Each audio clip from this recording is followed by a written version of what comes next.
Okay. We're on. Let's call. You ready to go? Let's get Marchant up here.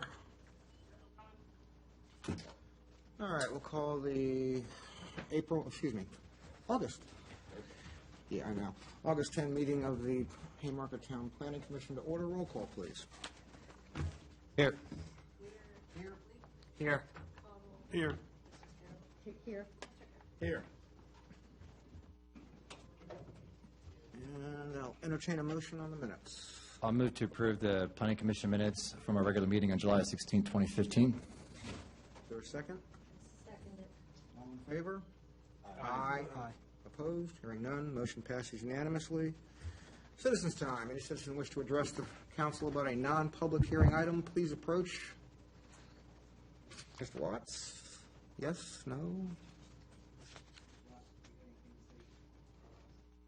Seeing that, we'll close citizens' time, public hearing. Get this right. Where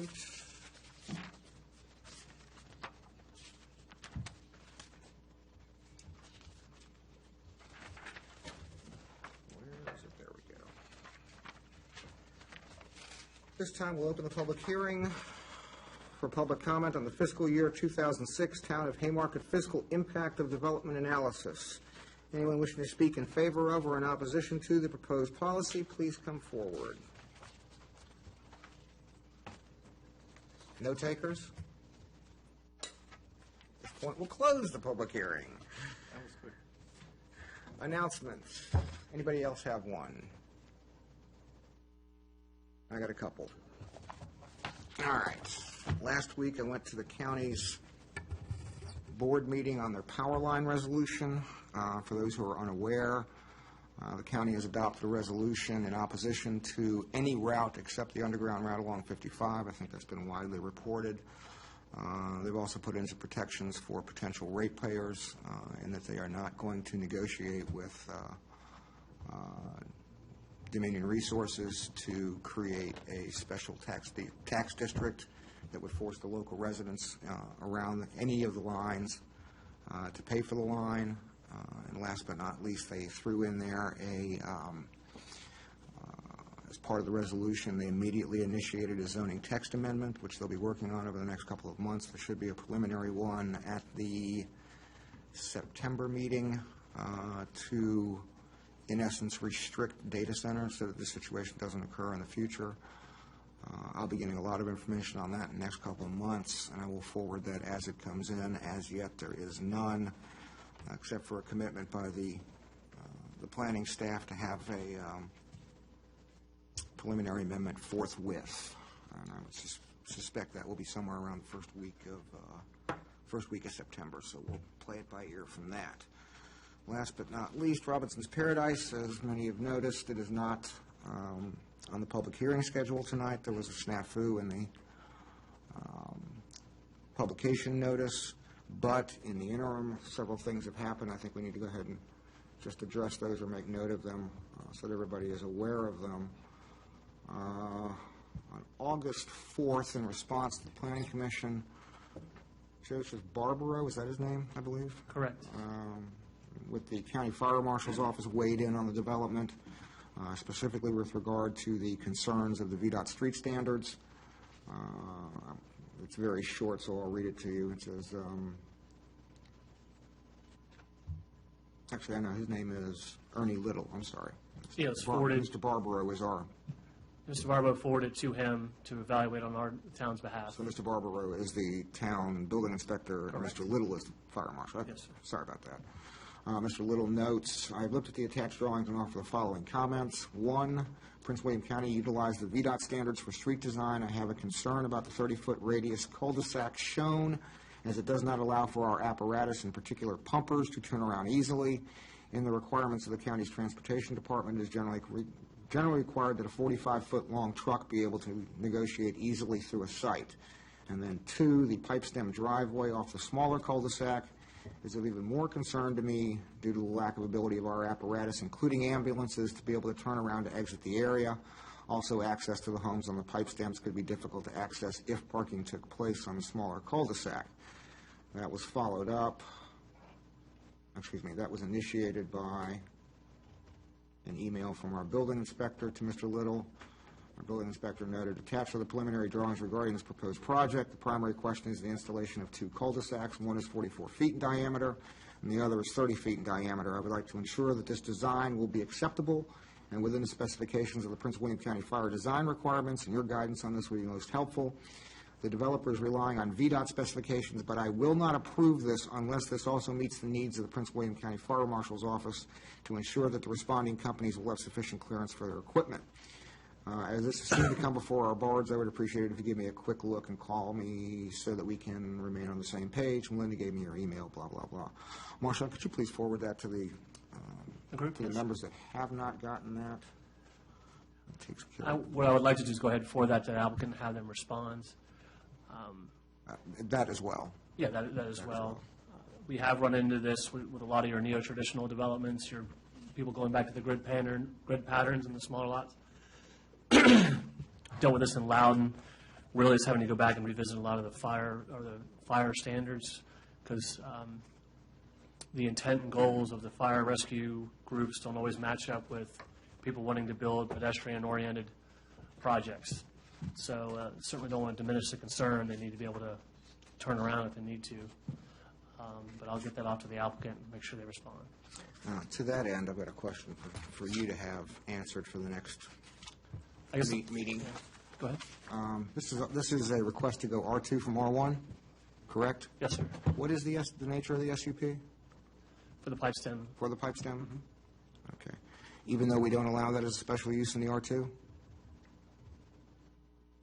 The pipe stem is a special use in the R2 district. Yes, sir. Special use in the R1 is my understanding, not in the R2. Okay. I'll confirm that for you, but I'm And fairly then certain that is the case, so. and assuming that is the case, I mean, where do we go? That if it's limited to R1, I'm it's fairly limited- confident I'll confirm while we move through the agenda. I mean, I went back through the code and I can't find it. If it's not there, then it's simply they have to remove it from the plan set, so. Which in essence, We remove the issue, so I think we're good. I will double check on that, Mr. Chairman, and get back to you. all right. Moving on.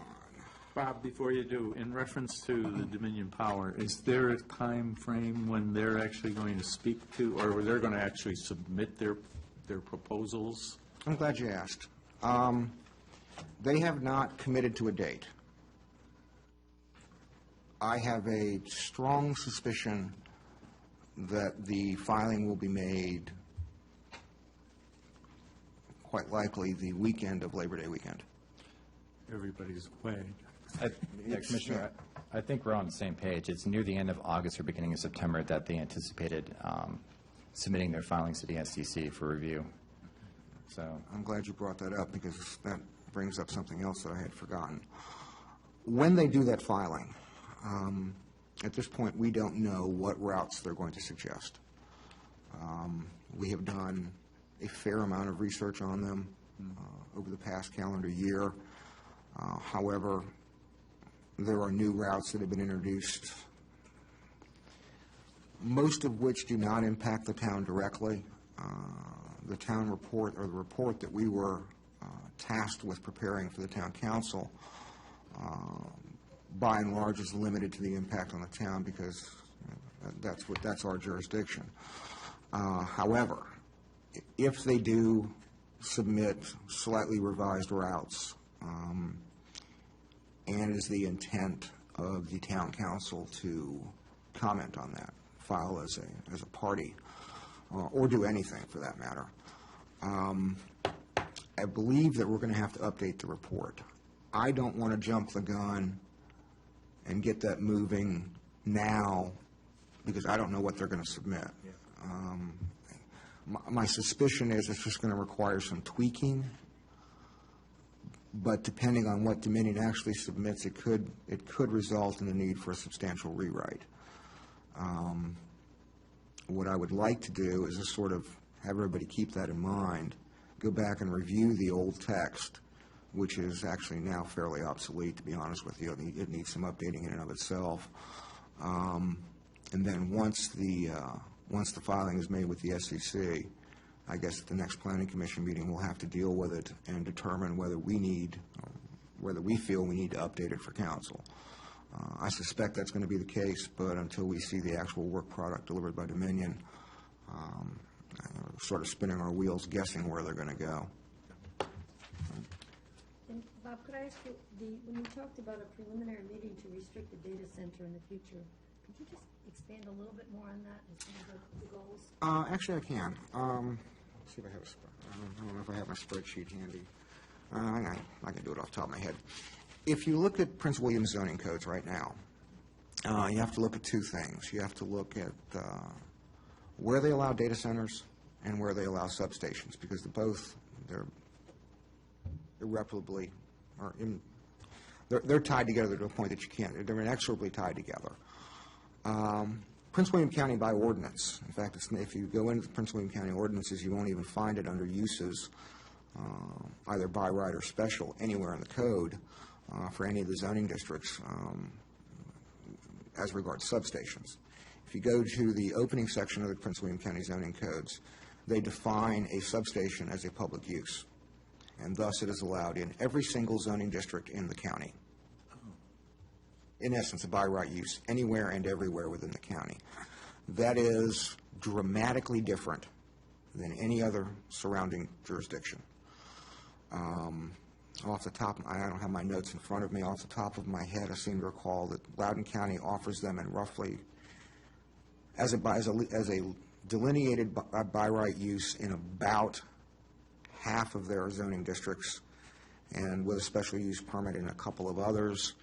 In Stafford County, it is somewhere on the order of 25, no, excuse me, in Fauquier County, it's somewhere on the order of 25% of the districts allow it as a by right use, and in Stafford County, it is 0.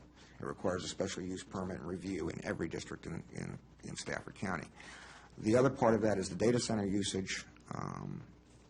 If you look at Prince William County, they allow it in 15 or 16. It's hard to tell with the 16th district as to whether it's a by right use or not, but either 15 or 16 of the 17 commercial districts. The only one in which it is prohibited is the B3 neighborhood business district. If you go to Loudoun County, it is allowed in something on the order of 4 to 6 of something like 24 commercial districts. It's not allowed in any residential districts. And it also requires that Marshawn can actually speak to this better than I can since he works for Loudoun County.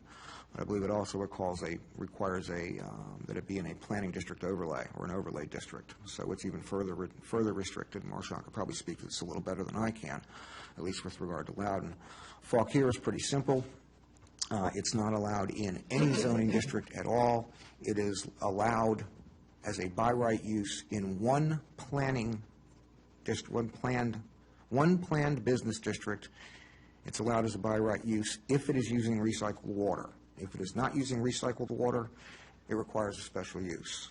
In Stafford County, they are allowed in something like 17% of their zoning districts. Prince William is the outlier on both substations and data centers. That was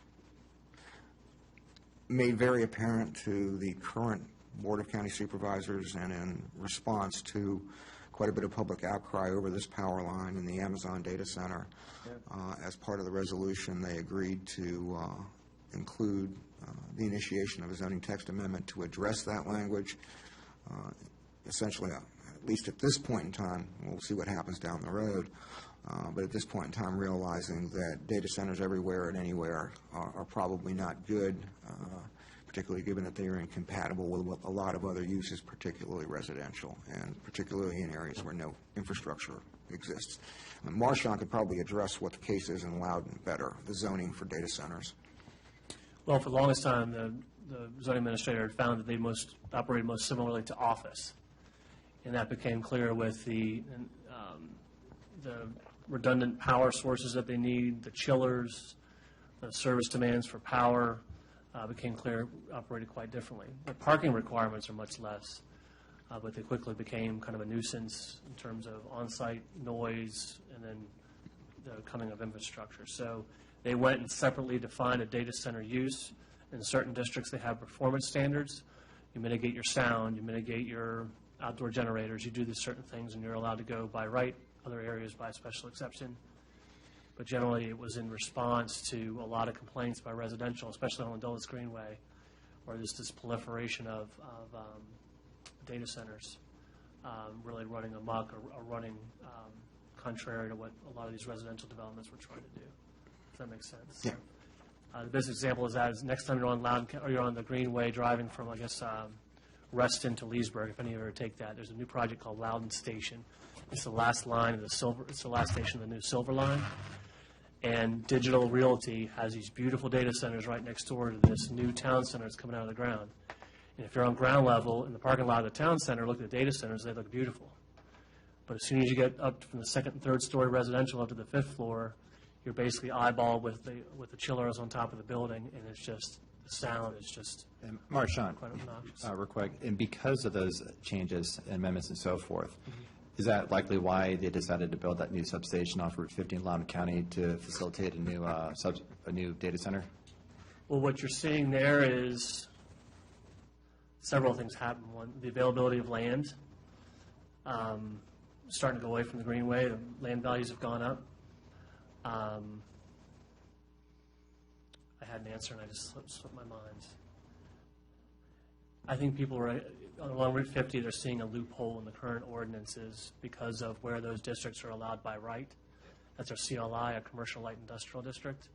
But it goes back to my earlier statement saying that that CLI parcel may not have nothing really obnoxious around it, but all the 2 or 3 miles of power lines that got to get to it are going to significantly impact the neighbors along that route. So there's an unintended consequence, I guess, to your point. To that end, that has not gone unnoticed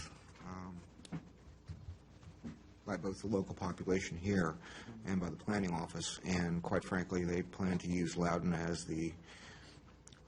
Marchant, the way not to write the ordinance. In some respects, learning the lessons from other jurisdictions and what they failed to accommodate when they were drafting their ordinance. So yeah, there's going to be more to it than just. I think the principal driver behind that ordinance was noise, as I recall. It was a lot of complaints. There's a same location I was talking about, Loudon Station. There's a place called the Regency. It's right next to Data Center, what they call Data Center Alley. And you have this pocket of residential with very affluent residents that were surrounded by these data centers, and every viable option to get power there was significantly impacting them, and so they were able to influence the decision-making around where those routes would go. But after that became the issue of sound. So Yeah, similar circumstance in Vienna several years ago when they put their first data center in Vienna, and the constant hum and then the constant outcry of the residents of Vienna. I think they accommodated that with some sort of sound mitigation afterwards. I don't they recall. put It's been some baffles, they put time. other things on top of the building, but that becomes a cost. Most of these data centers want to go in low cost, low upfit. Once you start putting a lot of requirements on design and noise mitigation, it quickly makes the sites more expensive, and that's when they default to other places like Route 50 and Loudon.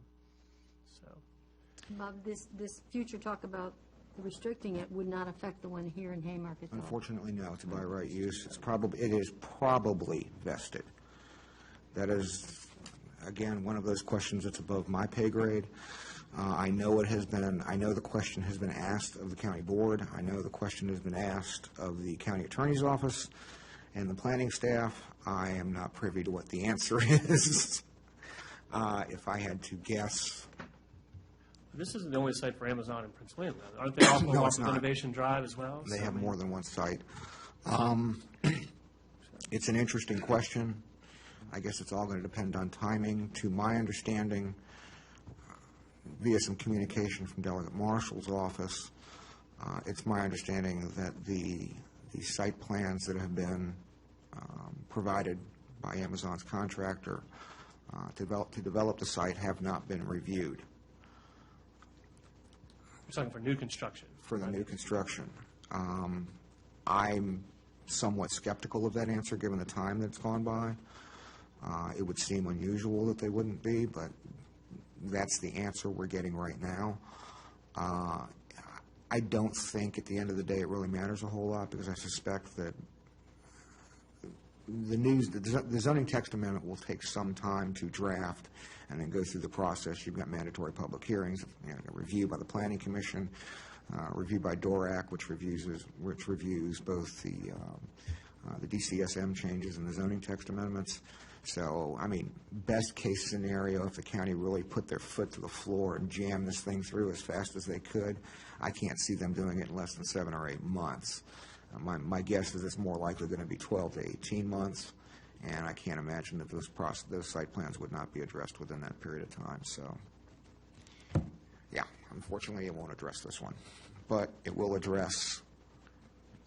I think this is another concern that's been raised of late.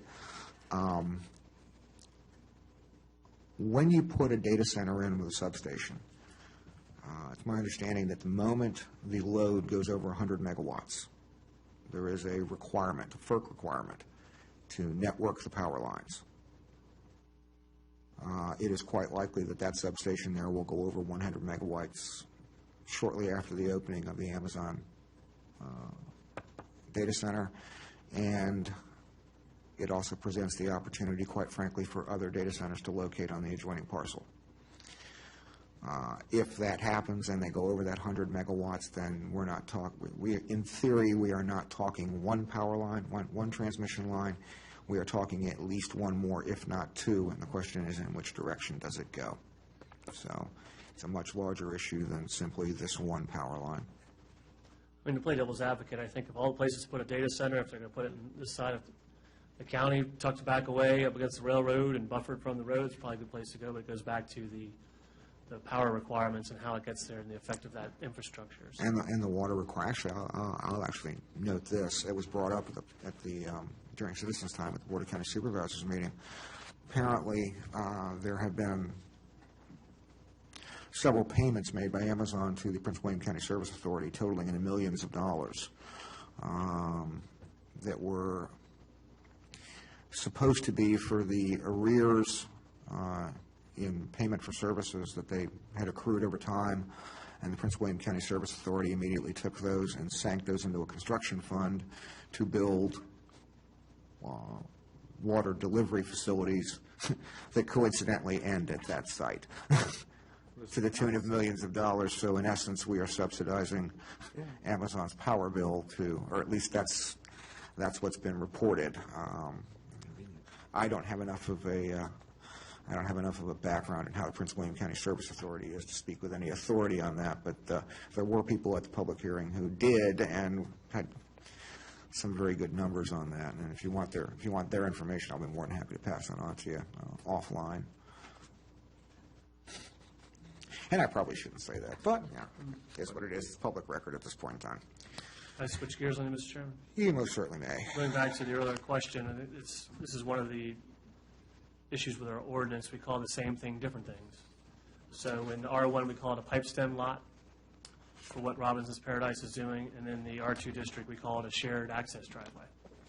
I thought a shared access driveway was what we had in Haymarket Station. Correct, and so this is... I thought we defined pipe stem differently than shared access driveway. Well, going through here now, I don't see the differing definitions, but nonetheless, that's the request that they've made to serve the two lots under that, and it would have, I would argue, the ones at Haymarket Station, they have a shared driveway in the essence that they... Yeah. I'm sorry, losing my train of thought tonight. Obviously, the ones at Robinson's Paradise, they're elongated, Yeah. and there's more opportunities to park more on those than what you would have at Haymarket Station. But nonetheless, that's what they've advertised under, is for a shared access driveway as an SUP to serve the two lots that are at the back there. So. All right. But looking at just, I did a quick query, that's why I left my desk, was to go back and look at the definitions, and you can't find a lot of distinctions between the two. So there are some, but we don't define enough in our ordinance. All right. So. We're still on announcements, right? And now I've lost my train of thought. Thank you, Marshall. All right. Last month, the issue of the ordinance change and the impact on zoning, outdoor events. Where do we stand on that? You know what, that was on my list, I did not get that done. I apologize. I will look it up for you, though. Although we've gotten some feedback from some of the property owners about how that ordinance is being implemented. So, I have gotten some concerns voiced to me as well, especially from a large property owner. correct. So I think what was designed to handle the special events, I think it's a question of scale, some of the smaller scale, especially some events that were down like at Pace West, which is a former school and community park. So I think we may have to go back and better define the scale of events and what those mean and require. I apologize, I did not follow up on that. I had it on my list to do. I will have that for you at the next meeting. All right. In-home business special use permit application for Crave Suites. Mr. Schneider. This is in Haymarket Station. It's similar to those you've looked at over the last year, simply wanting to use private in-home business baked goods. No changes to the exterior of the house, de minimis in terms of people coming and picking up stuff. It is required to meet the performance standards of the zoning ordinance, which talk about signage, parking, deliveries, hours of operation. So, per your protocol, we're asking that you schedule a public hearing for next month for this in-home SUP. 14th of September. Okay. Does anybody have any questions? I basically had questions of, like, it says three cars, 3 clients a week, but I was wondering, will supplies be delivered there? Will there be other cars for that? Will there be people visiting to buy who walk there? I just was wondering if there were any other impacts, just to get it on the record. I can certainly pass those along to the applicant and come in, and you certainly have the discretion to put conditions on it to say deliveries would be limited from this time to this time. And other requirements if you feel necessary to mitigate the impact on the neighborhood.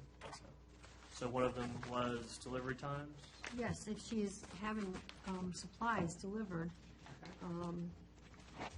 I need to say, I live in Haymarket Station too, so this, if that affects at all this discussion, but not on this street, but there's only 60 homes, so it does. Do you happen to own the home? I do not, I know where the home is, it's not near me, but it's a adjoin it? small, I do not adjoin it. There we go. I think you're good. You're good. Okay. Thank you for disclosing that. Yes. I must also admit to, since I live with it. And typically, it's a red face test. If you had a financial interest, you were somehow funding the business or something like that. So I will look at delivery times. I guess I need to confirm about employees, although they're otherwise limited to no employees. And I would say a bugaboo about the shared access driveway, parking is forever a problem in that little So area. how will folks that are picking up goods come in and come out? Because that is a shared access driveway home, That's our most. as are most, and there's a lot of on-street parking, and that's an issue in Haymarket Station. Yeah. Marchant, Yes, sir. in her supporting documentation, she says goods may be delivered by me or picked up by customers with an estimate of 3 customers picking up their orders per week. So she says she's estimating 3 pickups a week.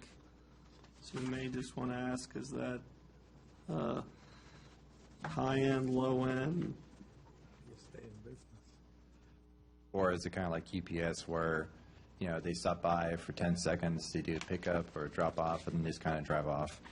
But to add to your question, Commissioner Carroll, Commissioner Maureen Carroll, I would probably direct that question about delivery times, if it's going to be in line within the business hours of Monday through Friday, then, you know, whether or not Saturday's even a good day to deliver, especially with, you know, the shared lane usage.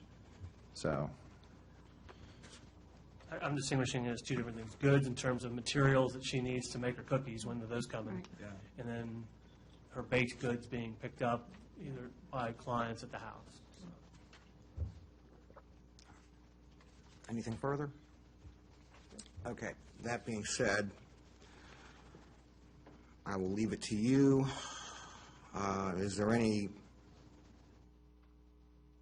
thought on deferring scheduling a public hearing, or would you guys generally just want to go ahead and schedule it?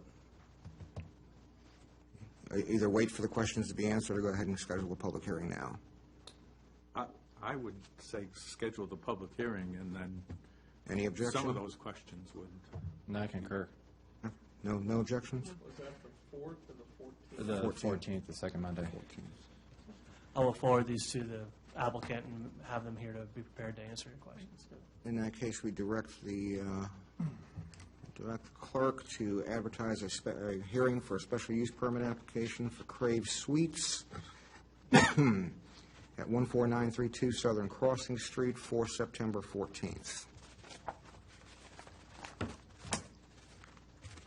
All right, now the fun part. Mr. Chairman, before we get to the old business, can I give a quick update? We skipped over the ARB sorry. Town Council, just kind of Please. give an update. Town Council update, we did pass a resolution at our last meeting about supporting the underground route, the hybrid route. We've done that on a couple of occasions. There were some phone calls made. The last word we got, they're going to submit 5 routes. We were unable to ascertain which is the preferred route, so that's kind of the one in the dark. So that's that. I mean, we're bringing that up, literally, it's on every agenda of the town council. Also, we authorized expenditures for work to be done on the Harover property. I don't know how many of you have been over there. Yeah. The cost, I think the final cost was like $12,500. They cut down a bunch of limbs, cleaned it up. It looks 100 times better, but I guess, Marshad, the question for you, sir, is where are we in the new drawings to keep moving on this project? Your work session then this month of August, we're going to get the council's direction Okay, to that consultant and hopefully have it turned around within the month. okay, thank you. All right, that's all I have. I apologize for that. All right. Election of chair, election of vice chair, review of PC bylaws, et cetera. I'm in a bind because of our current bylaws. I'm in a bind in more ways than one. According to the bylaws, because we didn't act during our organizational meeting of July, the word being shall, in viewing Robert's rules and how to handle this, the officers stand because we reached an impasse. Unfortunately, we now have a vacancy created by a departure from the board. We actually have 2 vacancies. So we need to address vice chair and ARB liaison, since Ralph is no longer here. That being said, I'll entertain a nomination for vice chair. Or I'll appoint somebody. I nominate John Carroll for vice chair. There is no John Carroll. I'm here. sorry.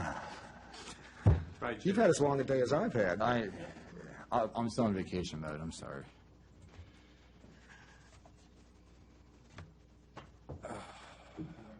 Here, I'd like to amend my nomination to Mr. Carroll. is there a second? I'm a little bit sunburned. I will second it. Discussion or further nominations? Hearing none, roll call, please. Aye. Aye. Yes. Yes. Yes. Now, as a matter of housekeeping, we also have to appoint an ARB liaison. And I'll go around the room before I even ask for a nomination and ask if anybody is willing to take that bullet. No? No. No? No? You can't. I can't. He can't. You can. If need to be, I can. I'll entertain a motion, or nomination, excuse me. I nominate Mr. Leake as the liaison for the ARB. Is there a second? I I will will second. Ladies first. Please I will vote by second. acclamation, all in favor? Aye. Thank you, Mr. Opposed? Lake. Hearing none, vote unanimous. My condolences. It's not a lot of fun. Mr. Chairman, may I speak? You most certainly may. So in regards to old business, section A, we are putting off the election of the chair? There is none. There is none. There is none. And It is where in the filled. bylaws? Article 4, Section 4.2. May I? You most certainly may.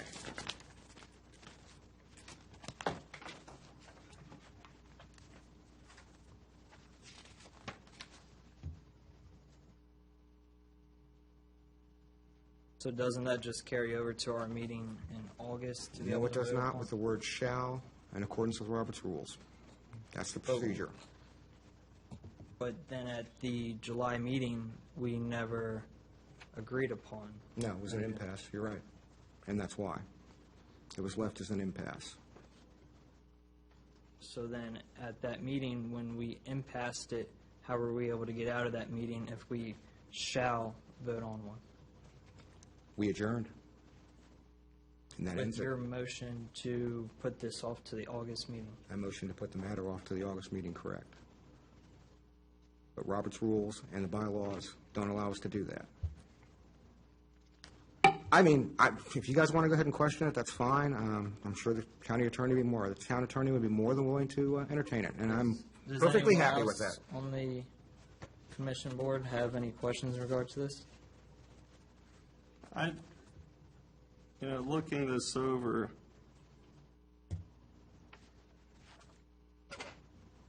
I guess my only question is, where does the shall infer that there is no, Shall be at the July meeting. Shall, not should. Shall is the equivalent of must, because it goes to statutory construction.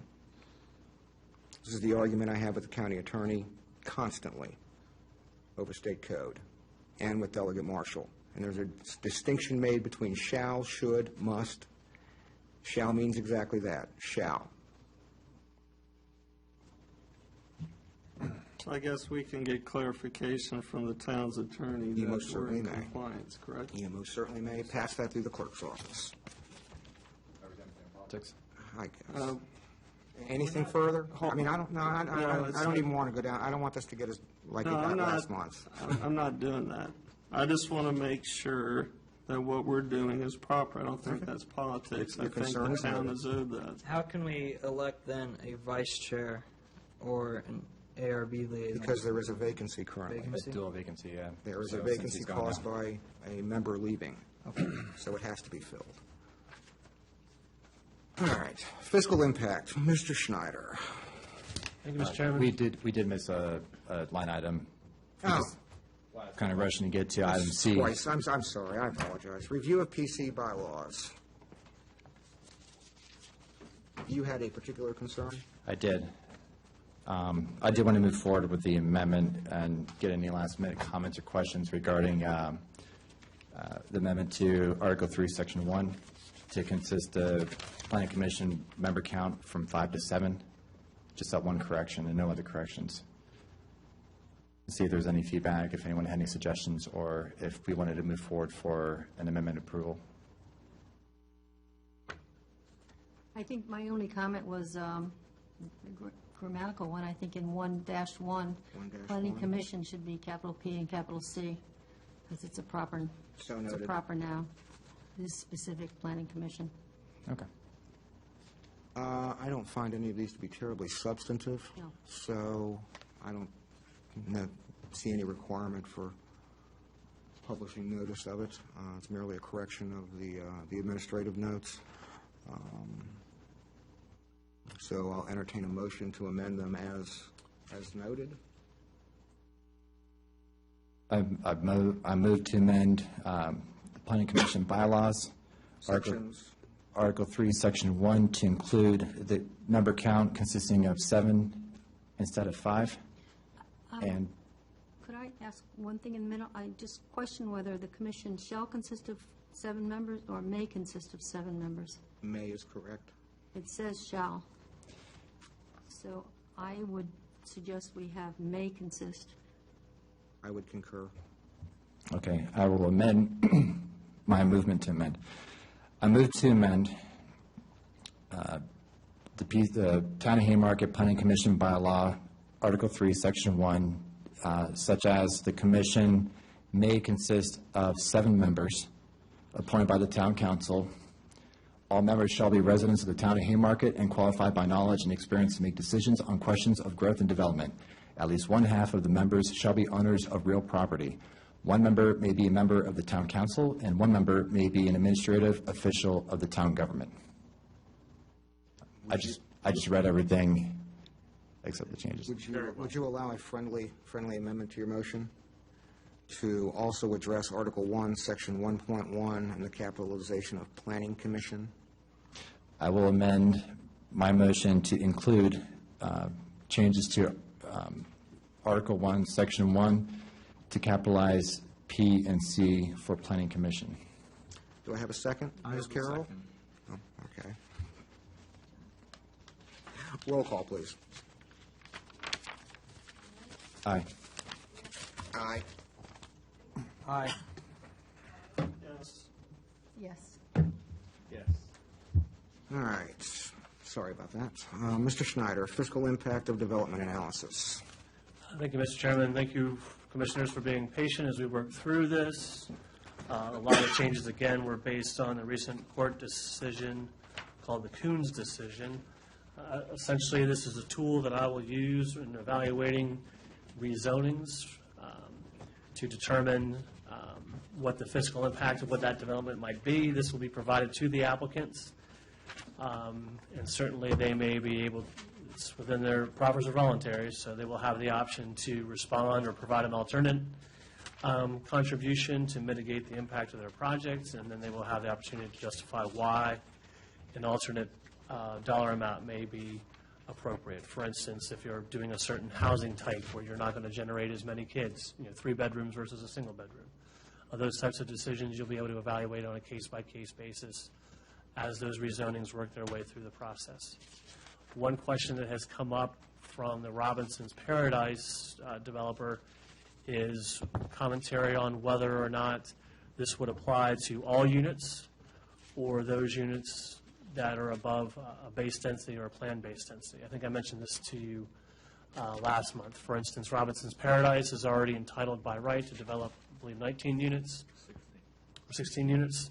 And so the applicant is asked to only pay for those units above what is planned and by right out there today. Otherwise, they would be required, or this would suggest that they pay for all units involved in the rezoning. An alternative is just to simply respond to this and say, we believe, based on this analysis, that our impact is X. This is the amount to mitigate it by paying Y, and they can go from there. So hopefully that makes sense. The chairman asks, or you guys recommended this go to hearing. Moving forward, you can recommend to council that they take a look at this or forward it to council with a recommendation if you so choose. But on the advice of the town attorney, they would not necessarily have to formally adopt this analysis. Again, each applicant will come in and decide whether or not they wish to follow or concur with our analysis of the impact of development, or they can provide their alternative dollar amounts. So be happy to answer any questions that you have. And again, thanks for your patience as we got through this. Comments or questions, anybody?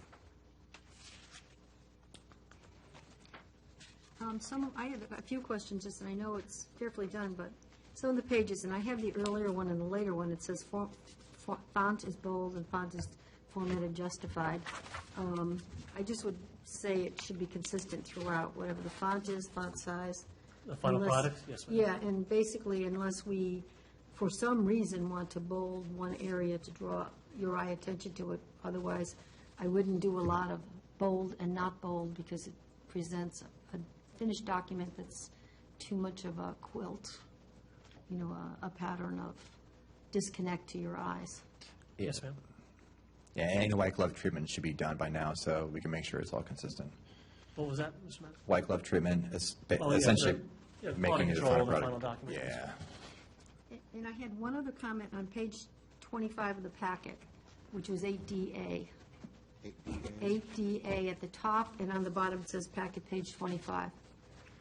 In the start of the second paragraph, it says, with respect to residential development, the analysis utilizes a method based on U.S. Census population and household data, et cetera. And I would suggest that we might put the most current available census data as just sort of a clarification. Because we're facing that really with Robinson's Paradise, with proffers and monies in terms of when they first came and made their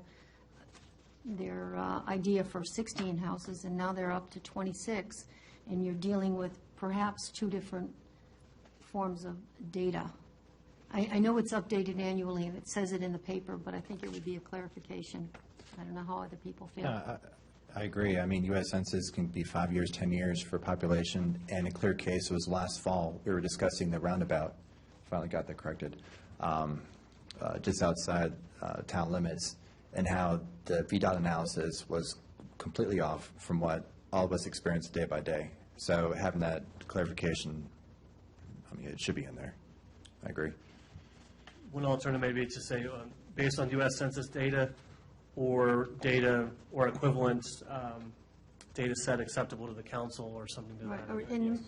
the most current available data. Most current data. Yes, because the currency is important, how current it is important. Mr. Chairman, no objection. I can suggest that that revision be made when the council. I have no objection to it now. Anybody else? All right, I'm going to weigh in on this a little bit because, quite frankly, I'm a little uncomfortable with it. One quick Okay. update to that. On top of the recommendation, I would define U.S. Census Bureau as a complete title instead of U.S. Census.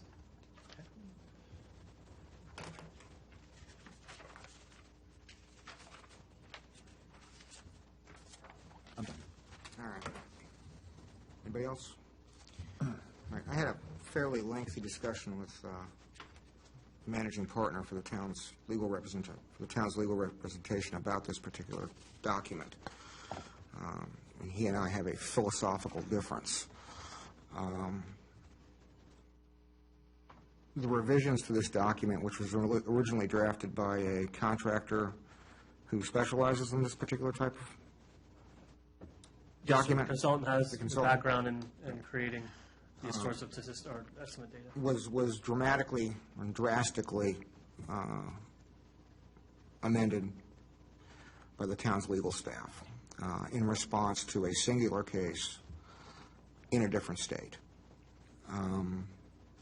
The concern being that essentially Haymarket could be used as the test case to test the validity of that decision in the Commonwealth. And the concern was that the town couldn't absorb that type of litigation cost if we were to be made the test case. Given my experience with the Commonwealth and the variety of opinions, not as my non-legal opinion, but based on the history of how they've been perceived in various proceedings, I think that concern is overstated dramatically. It's my impression that the Commonwealth's courts are not terribly swayed by the decisions in other jurisdictions.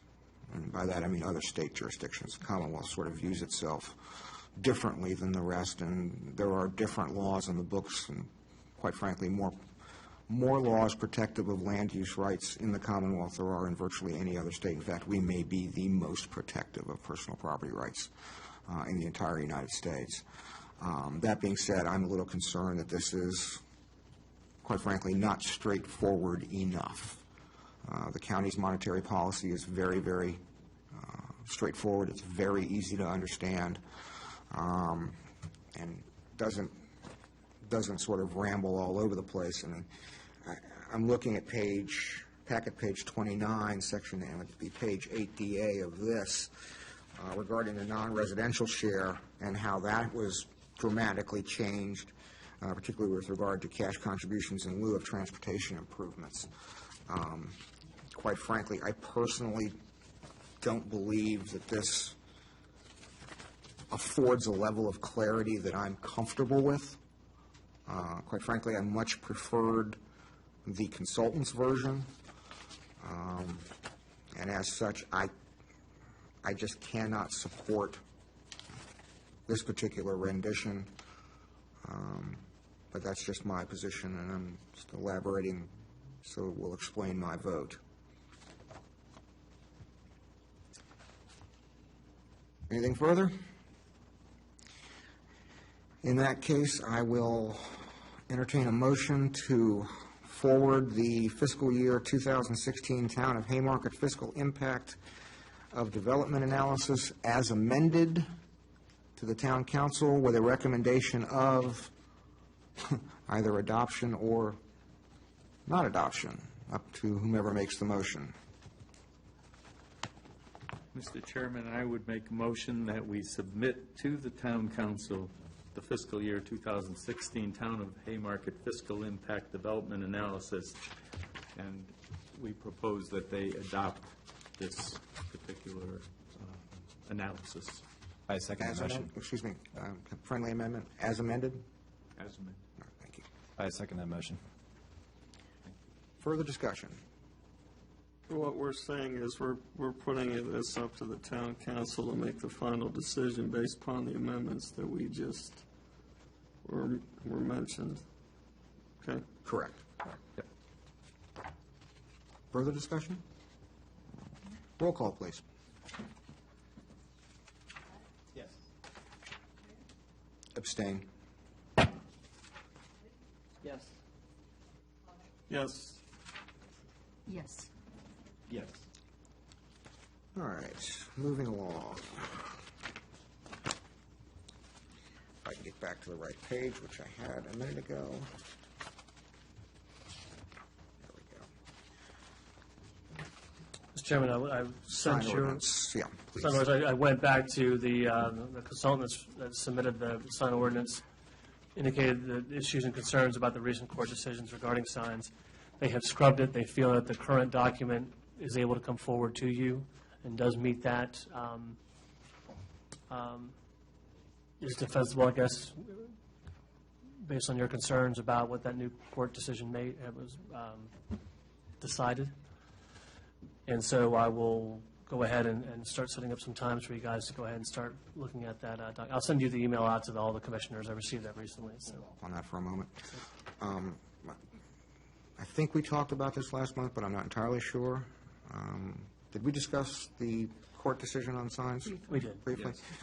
For those who weren't here, there's a very recent Supreme Court decision regarding signs and sign ordinances in general, and what can and what cannot be prescribed in the town zoning ordinances regarding signs. This is another matter I had a very lengthy discussion with town's legal representation about at their request, and they have concerns, as do I. To put it in a nutshell, in a very, very short form, the Supreme Court decision essentially dictates that the only thing that the town zoning ordinance may address is size and location. And above and beyond that, there's not much else. Certainly not content. And there's also there's a corollary to it in that it impacts not only the ordinance itself, but how the ordinance is enforced. For those who are unaware, the court case, is my understanding, is that it revolved around essentially what do you call them, Marchant, the sandwich board signs. A-frames. A-frame signs, sandwich board signs. And the impression by a local church that it was being picked on by a particular town in another state in a manner that the sign ordinance was being enforced more rigorously on their signs than it was being enforced on some commercial signs, and at the end of the day, the Supreme Court essentially found in their favor. So in addition to what we have within the sign ordinance in terms of requirements, there is also going to have to be realization by the town and some sort of mechanism by town staff to regulate the enforcement, quite frankly, more than we regulate it now, and to ensure that it is equitable across all types of sign ordinances, or all types of signs and all types of users. As the town attorney has a very similar concern to mine, I am not comfortable even holding a public hearing on this until the town attorney has reviewed it first and made their proposed amendments. We're nowhere near there. I think part of what was happening next, I went to the consultant and said, "You're aware?" They said, "Yeah, we're well aware, and we've addressed a lot of the content issues that came out of that decision. We feel the draft ordinance that they put together addresses that." I think Mr. Vanderpool, the town attorney, was waiting for directive whether or not they should scrub it. I think at this point, part of the consultant package is bringing just the basic document to you.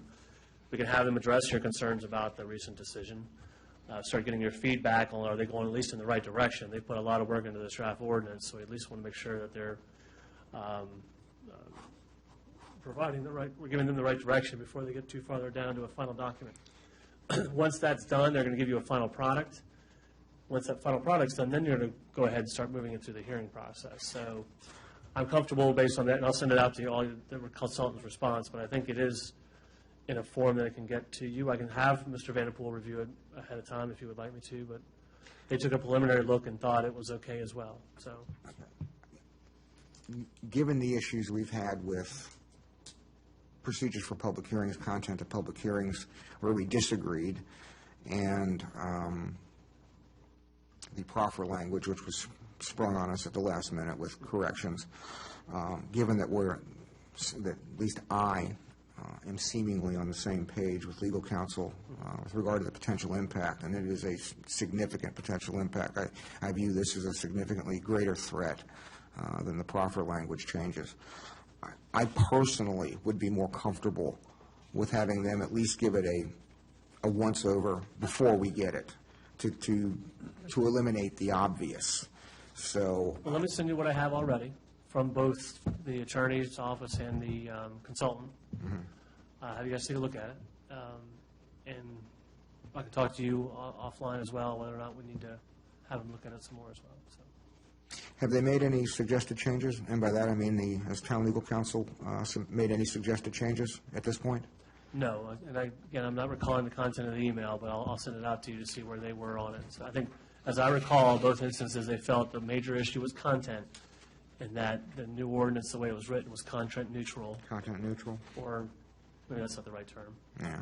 Content wasn't regulated or reference is being regulated in the ordinance, so. Other than a sign under 1 square foot that has hours of operation, wouldn't be subject to the ordinance. I'll go with whatever the Planning Commission's sense is. My 2 cents on this is that I would rather get this type of this type of review out of the way before we start deliberating individual aspects of the ordinance and going through and fine-tuning it and tweaking it and then publishing it, rather than getting into the circumstance where we had with the proffers, where we're at the 11th hour engaging in massive changes due to legal counsels being uncomfortable with it.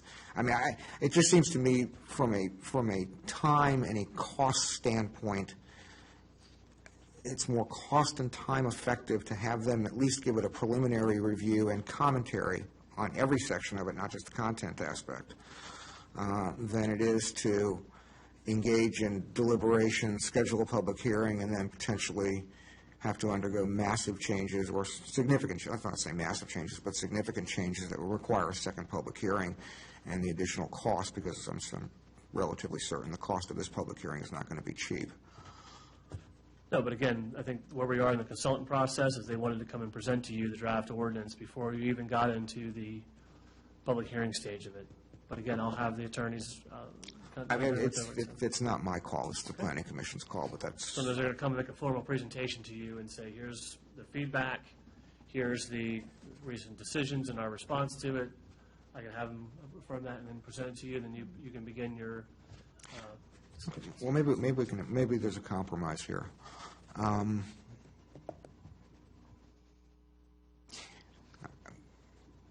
If this is acceptable to all, I would suggest that, when do you want to have this presentation made? Their availability is mid-September, late September. So they can't do it on the 14th? I can ask them if they can, if that's what they want. I would prefer to keep it During during the course of the regular meeting. Sure. So save the expense. But since I have very strong concerns about the enforceability of it and the potential impact from a legal standpoint, that rather than go to the expense of having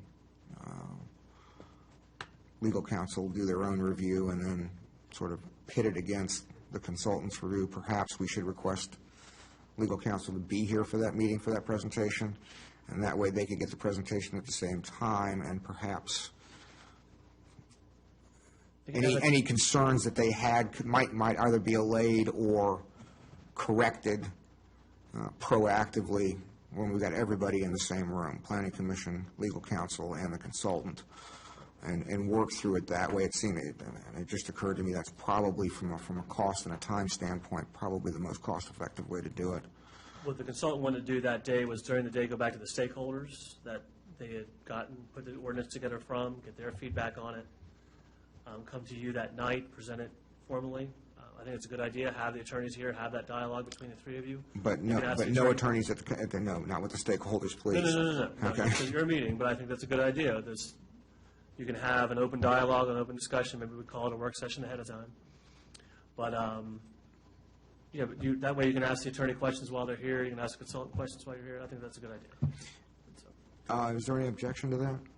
I have a question, though. The consultants must have legal counsel for guidance before they ever... They do, and the gentleman that runs it was a former director of Loudoun County Department of Planning, so these guys are well-known, and Michael Chandler's sort of esque in terms of background and experience, so, but yes, they do have folks that they bounce these things off of. Because I do agree with Mr. Chairman that you would be kind of like going and chasing the tail again. Correct. And again, I have to go find those emails. Both of them have commented on it. Let's send them out. If we don't have a comfort level that's enough of a review, we'll go from there. So. Do the emails flag any concerns? Do you remember, as you remember? No, I don't Okay. think so. But again, it was preliminary. They were focusing on content. We have some rules now that limit what they can say and how they can say it. So their initial scrub was okay. So. All right, well, if that's the case, if there's no objection, would you please schedule a presentation for the 14th if possible? Yes, sir. And please invite the town's legal counsel. I guess we'll have to clean off a chair. I'm sure they will have no objection.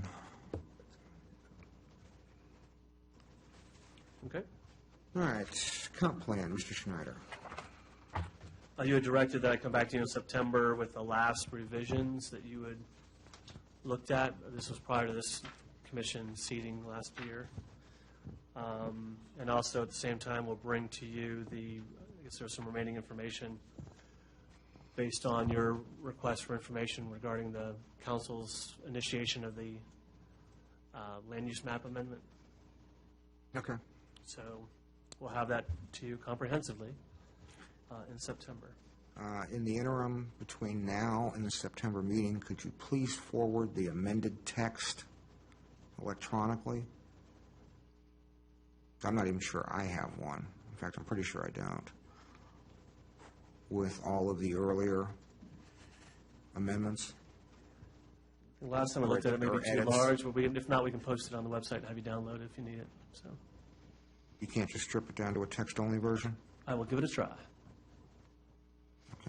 Did we have any outstanding, apart from the power lines, did we have any outstanding issues that still needed further research? I don't recall. I don't think so.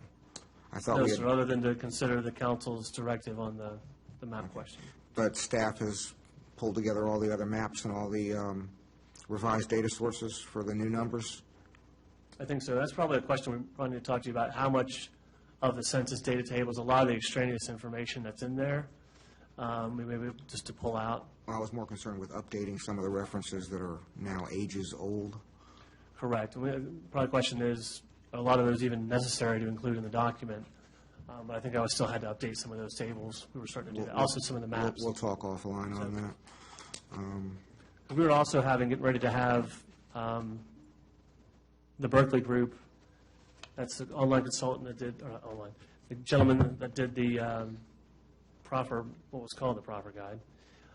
They're also supposed to be coming on board to rewrite the subdivision ordinance, the zoning ordinance, and we're going to do the comprehensive plan all at the same time, get the most bang for the buck. So in my thinking, maybe this is just we lean down this recent plan, get the most egregious policies and action strategies out of there or amended, and then let the consultant come back in and do any sort of rewrite. So I'm not expecting that what you're going to be looking at in September is going to be an total overhaul and rewrite of the document.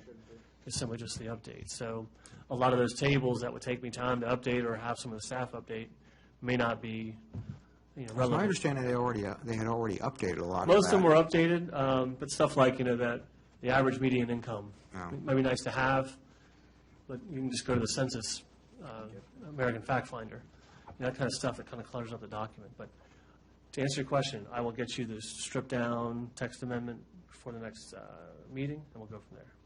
So that discussion also includes amendment to the planned land use map, so we're now done with Section 8? We addressed both with two birds with one stone there? Yes, sir. Okay. Could I add something here? When I was looking at the plan use map that was part of the comp plan 2008, it's unclear. It says on it future land use map, but it's not consistent with the zoning map that's on the wall here. So will we clarify that specifically with those 5 properties? So no, what the land use map allows you to do is set your vision, and then owners can come in and rezone to that designation. So this future land use map from 2008 comp plan has those 5 houses as commercial. May I come up and see which map Yes, you're looking at? I'll pass them around. This is the one I'm referring to. They appear to be commercial, This is the 1996. sorry, the 1996. But this was also added, I think, in 2008. Let me grab you the 08 map. The 08 map has those 5 parcels as residential. Okay. Chairman, give me a second. I'll grab it. Certainly. Sure. So I thought this was part of 208, but that's clearly, I can pull it up in color here, I think. I know. This is I think I 1996. got a color version of it, For the 2008? whatever the current one is. Yeah. Let's see. Because here it's showing those parcels are commercial. Zoning map. And then somehow they would change from 2008, but we don't have, I can't find a root Where is it? or even, I see comp plan in here. Here you go. thank you. So the properties in question Where's it in here? are right here. Right. So the current plan, the 08, be on here somewhere. But this is in the current comprehensive plan. These are the parcels that are designated residential. This is the Madison Shops on the corner that's Right. currently zoned commercial. And when this plan was adopted with the designated commercial, Ms. Pardo, that's the boarded up house that's right on the street, she came in and rezoned her property to commercial.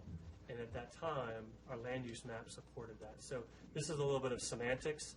This says it's a future land use map. In the current plan is what we call the plan land use map. So how did, Marsha, I wonder, why has the comp plan disappeared from the website? I do not know. Under planning commission? Look under planning commission. Can we move it? Yes, they did. Sorry, thanks.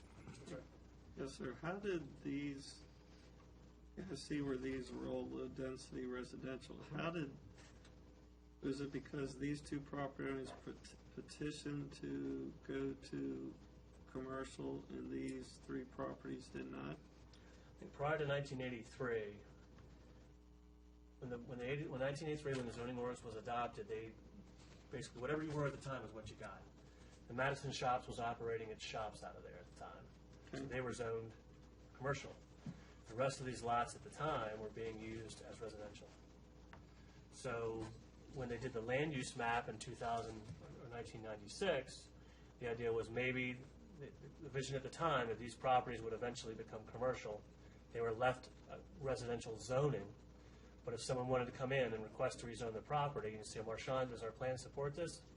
I would have looked at that old map at the time and say, yes, the plan supports these properties along Washington Street being zoned to a commercial district. But as of yet, no one's officially come in. Other than Ms. Pardo. No, there was an application in 1988. Ms. Pardo or no? No, it was for those 2 or 3 of those parcels, but the application was subsequently withdrawn. So in 2008, this changed from commercial for these lots, changed back to a planned land use of residential. And why did we make that change? Because of the change across the street. So what was both this designation over here, this was a new transitional commercial was established with the 08 plan. Also, too, there was an issue or concern about what would the impact of commercial uses be along here with these residential units that were behind it. And the thinking at the time was leaving it residential would reduce any impacts. Now, anyone can come in and ask for a commercial rezoning. So what is your professional opinion on those 3 lots there for the land use map portion? I think that the council should consider looking at it for a transitional commercial designation. So now there are valid concerns. For instance, if you allow like a convenience store or some other obnoxious use that's there, but that's where this is going to flush out with the public hearing process. And the transitional commercial must have a definition of what's allowed zoning-wise. Perhaps that needs to be looked at, too, when those ordinances are being revised, to be very specific, to protect all interests, to protect the residential and to protect the other people who might be applying for that new designation. There's a way that zoning can protect both, or all. It can. So you have the planned land use language in the comp plan which says this is what we envision it to be, which is these transitional uses. In a perfect world, your zoning ordinance is going to or your zoning district that's meant to implement that is going to do that. There are some uses that are in the TC district right now that may, on that lot, on those lots, may not be compatible. Right. So when you revisit the zoning ordinance, you may want to go revisit. Now, that's assuming someone's going to come in and want to rezone that property a TC district. They can Correct. rezone it anything they want. They can rezone Right. B1, B2. And then what you would do as part of the rezoning process, talk to them about what uses would be appropriate on that property or not be appropriate, and ask them to consider proffering out uses which would be appropriate. But again, that's part of why we come through. The property owners have an opportunity to comment on it, others have an opportunity to comment on it. But sir, I'm Sorry, go sorry. ahead, sir. Right now, we don't have an official request to rezone. Any of those properties? No, sir.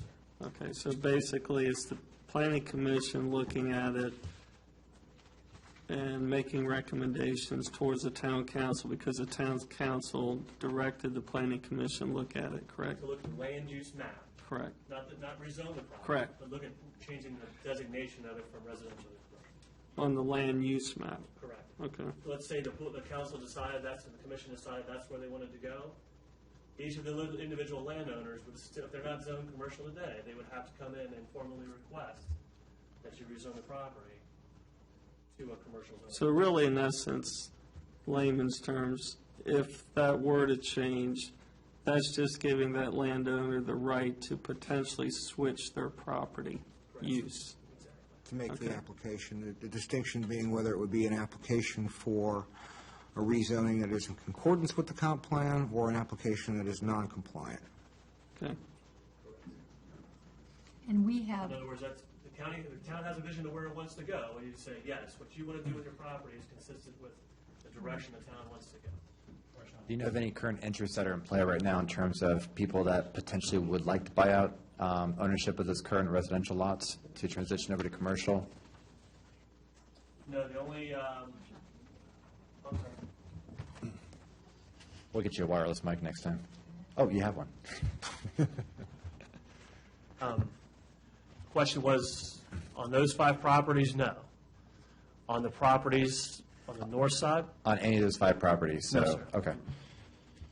But clearly, even in this land use map that Mr. Leek has, since those 2 houses have already been zoned, are in effect commercial properties, there's a disconnect with that already.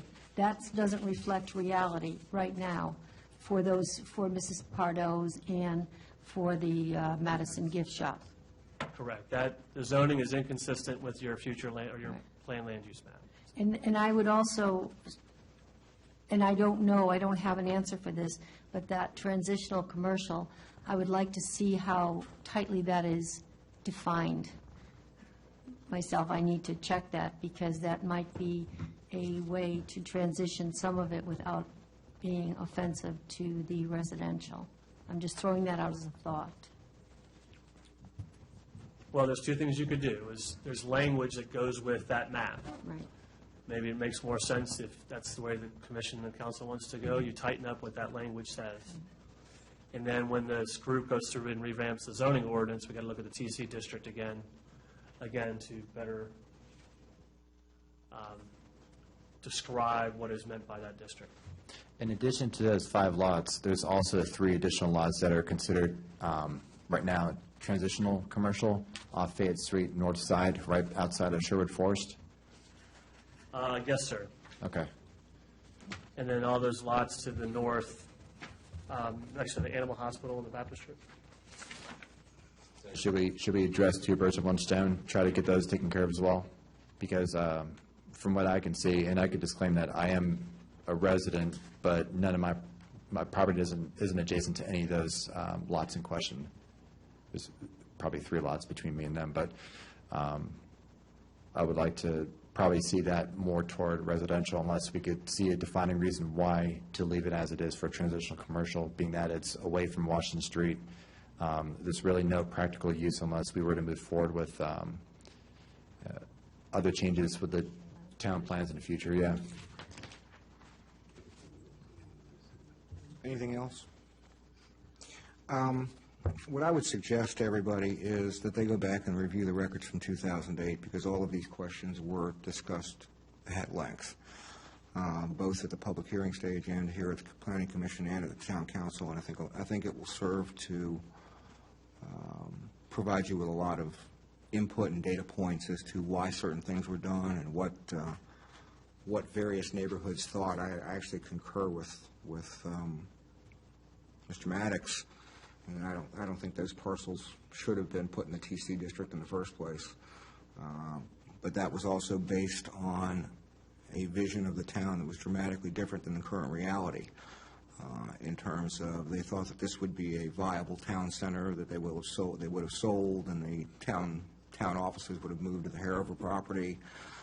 So there are significant changes in reality in the years since the comp plan was adopted. I also had to Mr. Maddox, we also had the fairgrounds rezoning Yeah. that's coming through, and we probably want to look out at how those parcels on Fayette better match what they're doing out there. And that was actually part of the discussion, was the fairground and what would eventually go there and how that would tie into the Quarles property and the adjoining uses. And there were concerns brought about Sherwood Forest and the backing to the commercial properties. So I would strongly suggest everybody go back and do a little bit of review of that. I'll see if I can dig up my notes. That might be difficult because I think that computer died a long time ago, but we shall see. All right, anything further? All right, Mr. Schneider, John Marshall Commons. Okay.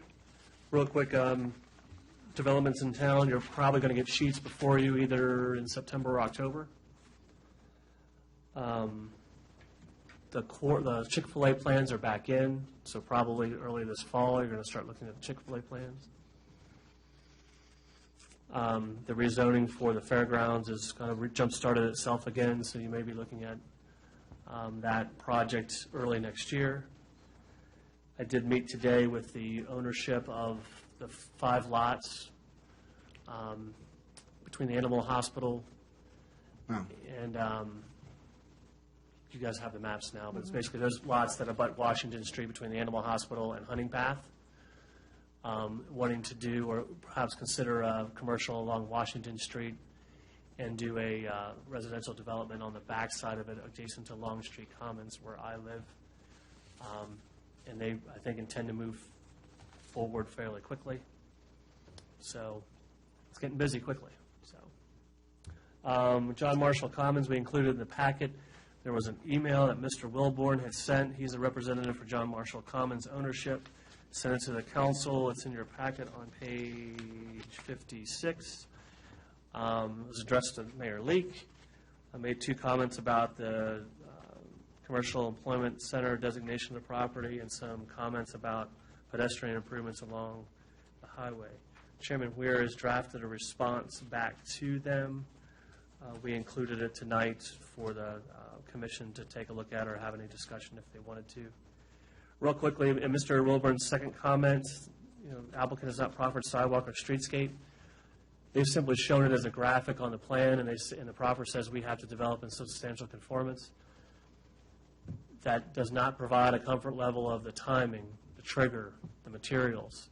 That sidewalk's across private property. Last time I spoke with the property owner, he had not agreed, nor that was he aware of well, he was aware that that's where they were going, but that it was going to a decision. So I do take exception to Mr. Wilborn's statement that they have, I guess technically they've proffered to it, but it's at this point it's a very meaningless sort of commitment on the plan. To that point, and to elaborate on that, this is a county development, so enforcing a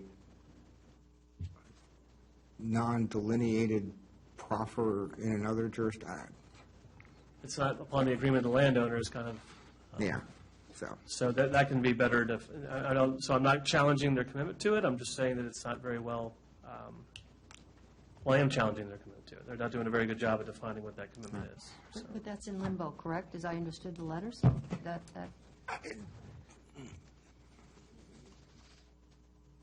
Despite Mr. Wilborn's assertion that it has been referred back to staff for further work and review, that is not the case. It has been deferred indefinitely for the applicant to work on. And that was a bit touch and go, as there were several members of the Planning Commission at the meeting that night that would have preferred, quite frankly, to kill it right then and there. So I think that's where it leaves you. Mr. Chairman, are you going to go ahead and send this? I am going to go ahead and send a letter. In fact, I would like the clerk's office to go ahead and print it on letterhead, and I will sign it at my leisure and forward it. Haymarket Crossing, we haven't taken any position on that in the past. I don't think we were particularly concerned with it. No, sir. So this is if you drive out Heathcote today, north of the hospital, there's a series of I call them double stack units. There's some multifamily units that are already there.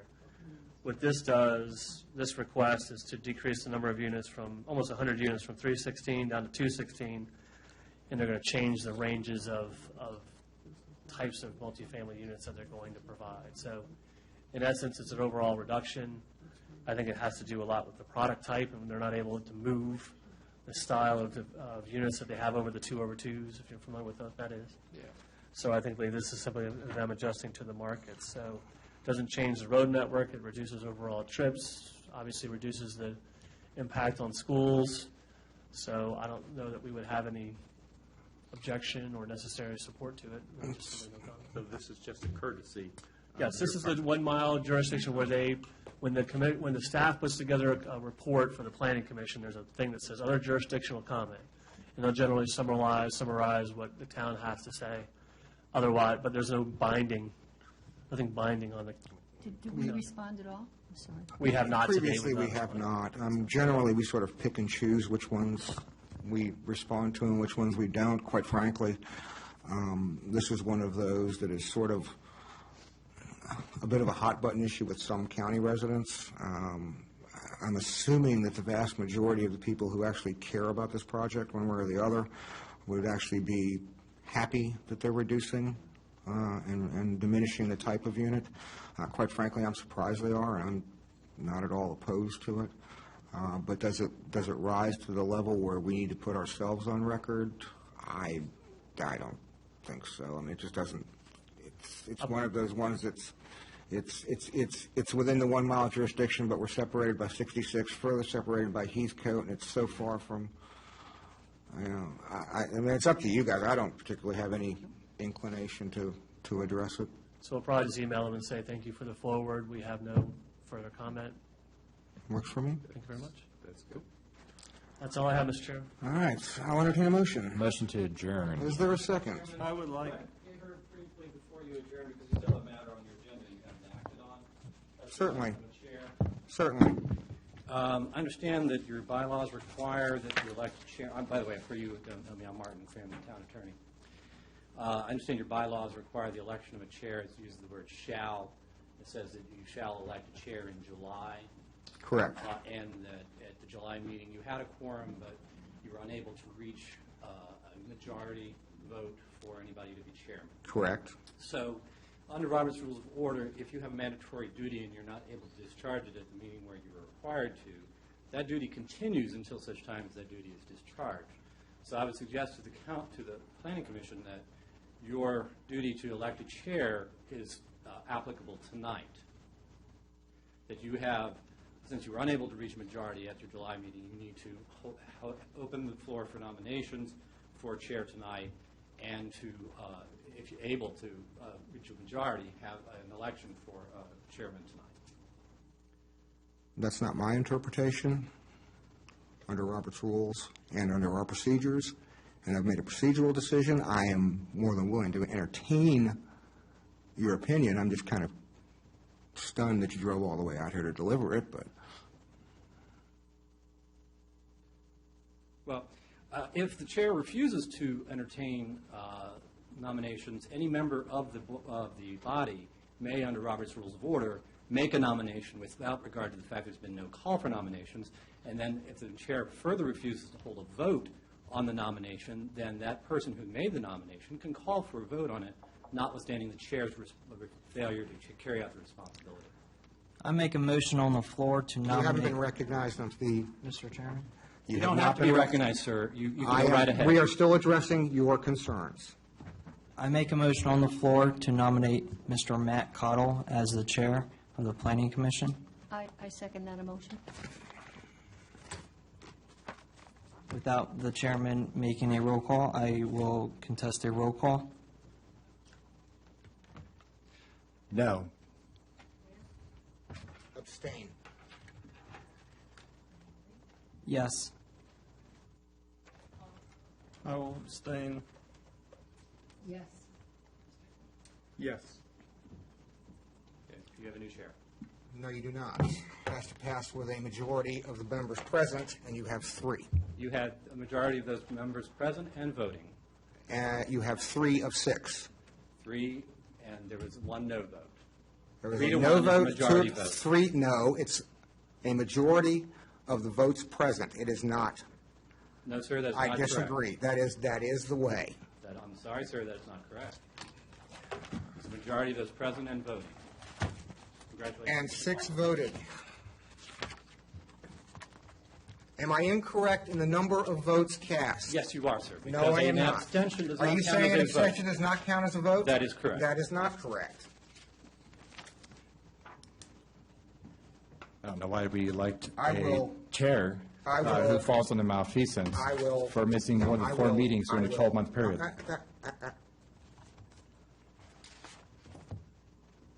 I'm not going to press the issue. Okay. I Right. do have a question, Mr. Chair. I'm not No, Mr. you're the chair now. Oh, okay. Not legally. I'm not going to address the meeting attendance, okay? I am in compliance with the meetings and the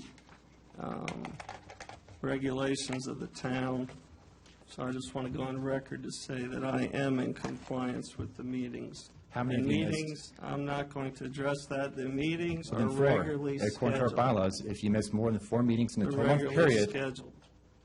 then you qualify for malfeasance. You basically didn't show for the first 3 months of last year. You missed at least 2, 3 more meetings between that period and now You didn't even call in and say, I'm not coming to the planning commission meeting during the last meeting. You just didn't show up. So to see you as chair will slow us down tremendously with your attendance record. That is my only personal problem with this. Noted? You can note it, but I'm not really concerned what you think about my attendance. It's up to the clerk in the record. So looking at this, what took place last time, and even reading the notes from the chair at the time, according to the old business, as noted, as chair, Weir determines procedure and appears we're an impasse on nominations. Therefore, as the current officer, he will remain chair until the August meeting, item to be kept on the agenda for August. So even at that time, it was assumed that it would be voted on at the August meeting. There's no argument. I'm not arguing with you on that fact. I'm arguing the fact that you're willing to accept a nomination to be chair when you can't even show up to half the meetings within a calendar year. That's a big problem. There's a lot of stuff coming into town. Even if someone else had been nominated, I'd be fine with that. But it is unacceptable to not be here as chair. So if you're going to step in as chair, I expect you to be here for every meeting unless, you professionally announce to us in advance that you're not going to attend because you have a personal event. You have a decent record of letting us know, but half the time you don't let us know. So let me make that clear. We do not, I need to add that we do not have a procedure in place for letting people know, and perhaps we could have it for all of us letting people know. But even at that, there are personal emergencies, there are last-minute sicknesses. I don't think you could find fault for what we don't have a procedure for in the first place, and also you can't have a procedure for every single thing. We could have a general one, and we could also, I also have a problem with the last meeting in that it was called rapidly. Mr. Weir took ownership for that, but people could not make a very quickly called meeting. That's a different discussion for a different day. I mean, it's all about professionalism. And Jim, I have your name right this time, sir, and Maureen, you both let us know well in advance that you can make that initial meeting. And I respected it and said, okay, well, maybe Matt or Mr. Leake will attend. And neither attended. There was no notice. I was assured that there'd be more people here. I really don't care about the voting process. I don't care if I'm chair or not. I want to be able to move through our meetings consistently, as quick as possible, efficiently, get the job done for the town of Haymarket. This is not the board of politics. This is an apolitical planning commission board, and I'm tired of the frickin' games. Mr. Chair? Yes, sir. All right. I'm going to make 2 points. First, yes, I owned the rescheduling the meeting, and I rescheduled the meeting so the business of the town could get done in a timely fashion. Quite frankly, I question the manner in which quorum was not arrived at that meeting. Not on you two. Second, to the town legal counsel, I would read Article 4. I'm not going to push the issue. Article 4, Section 4.2, nomination of officers shall be made from the floor at the regular July meeting each year. Election of officers shall follow immediately. Here's the important part. A candidate receiving a majority vote of the entire membership shall be declared elected. 3 is not a majority of 6. Thank you. I make a motion that we adjourn. Second. Meeting adjourned. Thank you.